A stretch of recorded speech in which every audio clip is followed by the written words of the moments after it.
Sumsel hanya mampu raih 7 emas, 14 perak, dan 22 perunggu di Porwil 10 2019, menempatkan Sumsel di posisi 9 klasemen dari 10 provinsi yang ikut serta.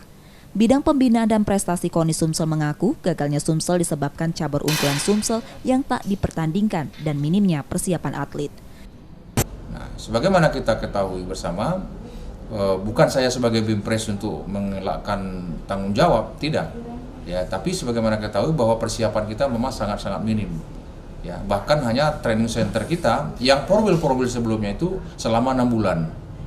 Ya, ini hanya tidak sampai 1 minggu.